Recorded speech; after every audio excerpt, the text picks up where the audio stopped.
Hey guys, in this video we're going to be going over the best shoulder stretches that you're not doing. But before we get into that, we're going to be going over a little bit of the anatomy of your shoulder muscles. The rotator cuff is what we're primarily going to be focusing on, and this is a group of 4 muscles that are inside the shoulder. These muscles include the infraspinatus, the supraspinatus, the subscapularis, and your teres minor. And each muscle kind of has a specific function for movements that you're doing in the SCA. But today we're going to be relating each one of those to the flat snap and what it does specifically for your flat snaps. Now, this video is primarily based for SCA fighters. However, it is fundamental for everybody watching, and some ways you can prevent your own shoulder from deteriorating and prolonging the longevity of your shoulder muscles. And no matter what you're doing, whether you're an SCA fighter, an athlete in a specific sport, or just somebody trying to be better than yesterday, and that could be anybody. So if you're new here, thanks for paying attention and watching this far. If you do enjoy these videos, please like and subscribe down below. It helps me out. It helps get out this information to help people in the long run. So before we go into anything further, I want to break each one of these muscles down and show you what they do specifically for us in the SCA and what they do for you if you're not in the SCA. So here we go.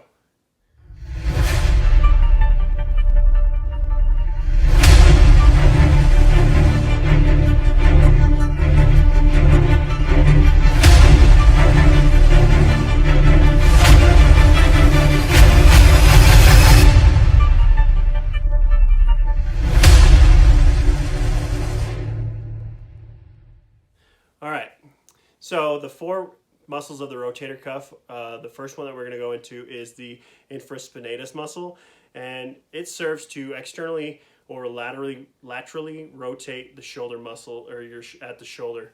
So if you visualize a waiter holding a tray out in front and then serving drinks with that tray to the side, okay? It basically takes your hand and you rotate it away from your center line, okay? That's what it does. That's what that specific muscle does. I'm also going to be posting a picture at the end of these so you can kind of see where each muscle is. It's kind of hard for me to demonstrate that on my body, okay? Because I can't reach back there and you wouldn't be able to tell anyway. So in terms of a flat snap, what the infraspinatus muscle does is when you throw the flat snap and then on your way back, your basket is typically moving away from your body, and then you're cocking your hips and then throwing it. So on the way back, that's the external rotation that's inside the infraspinatus muscle. Okay, now the supraspinatus muscle is the next one we're going to be going over, and it acts to abduct the arm. So think of you raising your hands or raising your arms into a jumping jack. Okay, that's what that does, right? So that one isn't necessarily used a lot in the flat snap. However, it is an assister to that. So as you're throwing, right, or as you're recovering back up, when you're coming from the offside and bringing it back around and then coming up, right, that's your supraspinatus muscle taking over and really kind of working that in, okay? The next one is the subscapularis muscle. Now, this is the exact opposite of the infraspinatus muscle. So this is actually the prime mover that you're using in your flat snaps, okay? And so instead of externally rotating, it's going to internally rotate. You're going to bring it in, okay? So think of yourself zipping up that jacket, right? That's internal rotation at the shoulder, right? So from there, as you're throwing your shot, right, that is internal rotation because you're coming from here and bringing your shoulder in, okay? In, subscapularis is bringing it in. The last one of your rotator cuff is the teres minor muscle, and it runs with the infraspinatus and thus acts similarly to externally and laterally rotating the arm. So what ends up happening a lot of times is when you throw shots, and you have poor mechanics and you're completely isolating your shoulder, you're going to be overclocking it. We're going to be going into that in a little bit detail here in a second, so hang tight.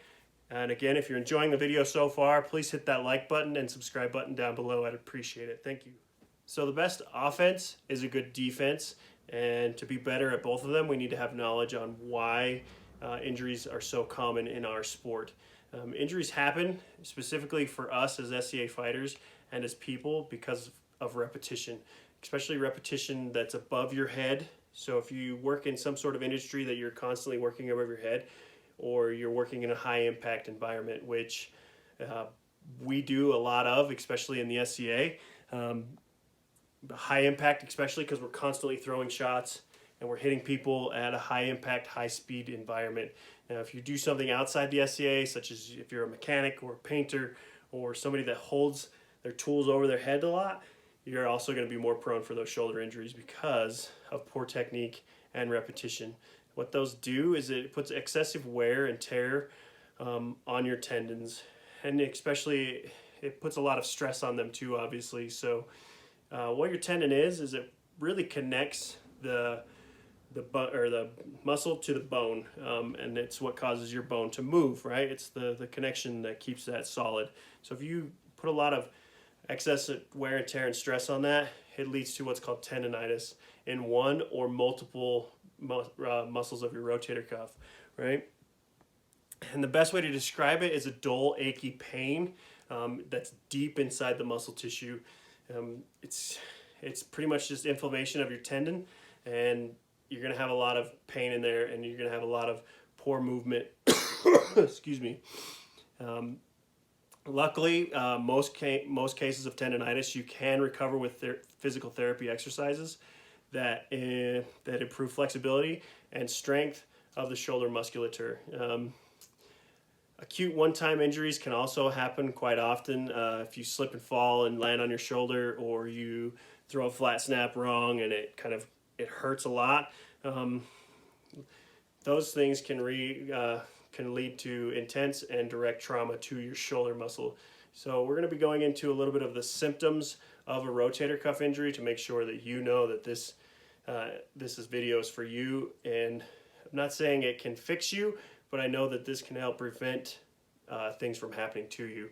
As always, listen to your physical therapist if you're seeing them, and if you're seeing a doctor or anything like that, always listen to them before you listen to somebody on YouTube preaching that they know everything about it. So with that being said, we're going to be going into some of the symptoms of the rotator cuff dysfunction and injuries. So a couple symptoms of the rotator cuff injuries or discomfort: you are going to have pain really reaching up over your head, or whenever you're throwing specific shots. If you know one specific shot hurts more than others, then you probably know that you could potentially be doing that shot wrong. If you reach behind your back to try to scratch your back or anything like that and it hurts, that's when you know that you're going to be having some issues inside that shoulder. You're going to have a lot of reduced strength or even movement in the shoulder if it hurts just to simply move it, or at certain times you feel like you should be stronger when you're not. That's a good indication that you have some shoulder rotator cuff injuries going on, and you need to address those. The rotator cuff injuries can actually occur inside the front of the shoulder, okay, down the arm, and into the hand of the affected side. So if you're feeling pain down here, it could also have to do with your shoulder. A lot of times, especially with like lower back injuries and stuff like that, it ends up not actually being your lower back. It actually being your glutes, your quads, and your hamstrings. So make sure that you are doing stretches there too, because everything is connected, and if something's pulling up here, then obviously it's going to pull these muscles down here, and you're going to have a lot of pain and inflammation down there as well. So the next one we're going to be going into next is actually what you're looking for in this video is ways to improve that shoulder rotator cuff health. Okay, so to start with that, we're going to be going in on prioritizing your techniques. So when it comes to prioritizing your flat snaps or your techniques or your SCA techniques and stuff like that, or if you're a weightlifter or if you're doing something at work, there's got to be ways to do that. But for specific SCA fighters, I'm going to actually direct you to Duke Sean's videos. You can find a link up above me, and it'll take you right to his links to how to throw those shots properly without injury. I highly recommend you watch them. especially if you're new to fighting, because you don't want to develop bad habits early on, because then they're harder to correct later on in your SCA career. And this is going to help in the longevity of your SCA career and outside your SCA career, because we don't want you to be hurt by the game you love and not be able to work to provide for your families and stuff like that. So prioritize your technique, okay? Again, look back at those videos I just posted, watch them, learn them, practice them on the pell, and remember that when you are on the pell, it's not about speed and strength and hitting with that pell hard. It's about being smooth and efficient and learning the proper technique, okay? Number 2 is improve your mobility. Now, for many of us, athletics or the game, etc., is a hobby, and we all have full-time jobs that often put our shoulders in poor positions, especially in ours, as we've already discussed this a lot. Then we go and put weight overhead, or we put excessive wear on the shoulder from fighting for a long time throughout the day with poor technique. Now, this can lead to these postures can lead to pain due to tight shoulders. So if you're not focusing on that mobility, you should be, okay? And this video is going to help you with that as we go through this. The next thing you always want to reduce unnecessary trauma on tight musculature, because if it's tight, then it means it's going to hurt even more, and you're more prone to snap those tendons and then have to have full shoulder reconstruction surgery on those tendons, and your shoulder's never going to work the same ever again. Sorry. So make sure that you are prioritizing your weightlifting your techniques, your weightlifting techniques, your flat snap techniques, everything.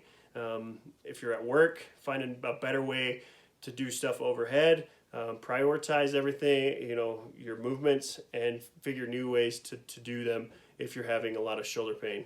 The next one is change up your workspace, especially at work. You want to have a clean environment that you can work easily from. If you work overhead, try to get something that can help you work so you're at a chest height. If you paint a lot, obviously, use scaffolding or anything like that. If you are a fighter, make sure you have plenty of room around you, and really start to your workplace would essentially be your armor. So make sure your armor is in tip-top shape. You're not having any bites, any movement impingements, because especially in those shoulders, because if you're throwing a shot and you have to stop suddenly beforehand, then obviously you're going to have issues with your shoulder in the long run. So make sure your armor is in tip-top shape and you can move freely through it, okay? And then lastly, what we're going to be going into, what a lot of people don't do, is strengthening that your rotator cuff muscles. Again, I posted a video above for some of my favorite exercises to do to strengthen that shoulder rotator cuff muscles. By preparing your muscles for your sport or job, you can improve the tolerance and withstand greater loading and stress on your shoulder. So by strengthening the shoulders with that program I posted above, it will help you in the long run. I'm planning on doing a lot more videos on exercising and doing stuff to help prolong the longevity in the SCA. So stay tuned for those. They are coming. And next thing, we're going to be going over some of my favorite shoulder mobility exercises. So stay tuned and we'll get right to it.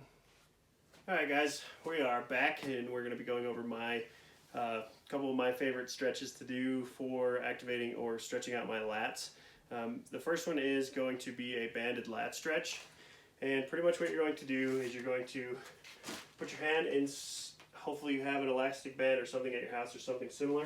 You're going to put your hand in there, okay, and then you're going to twist your palm up, okay, then you're going to just kind of sink down into it, kind of grip it if you have to, right, and then what you're going to do from there, right, is you should feel it right through here in your shoulder.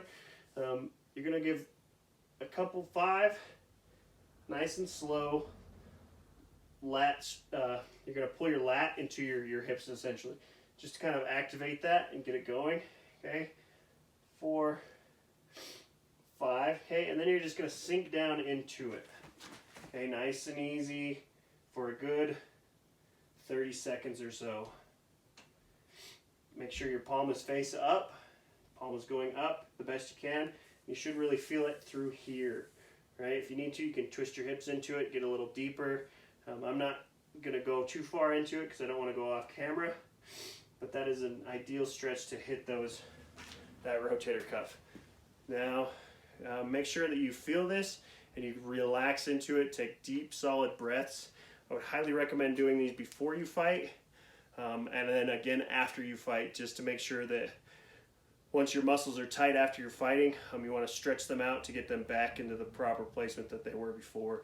It'll help you with the tightness, obviously. It'll help you with hurting the next day. It'll also help you with being able to fight more later on. So we're going to be going into the next one here shortly. And again, if you guys find these videos useful and you like them, go ahead and hit that subscribe button down below. Share them with the known world, and let's help people prevent injuries into their shoulder.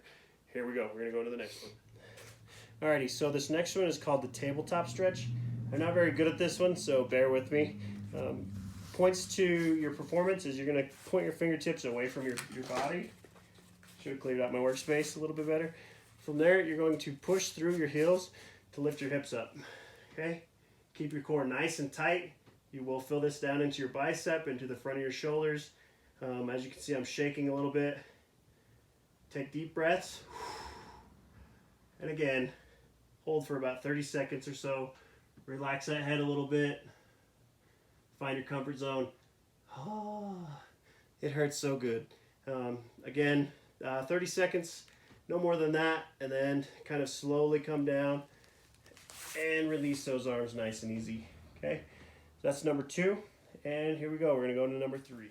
All right, guys, so for this last one, we're going to be doing what's called the thoracic rotation in quadruped. So when you set this up, you want your knees directly underneath your hips. From there, all you're going to do is with one hand, you're going to perform these about 10 times, okay? One side and then switch to the other side. And I'm sorry, I know my camera angle isn't the best, but bear with me, okay? From there, you're just going to rotate up and reach to the sky with your opposing hand.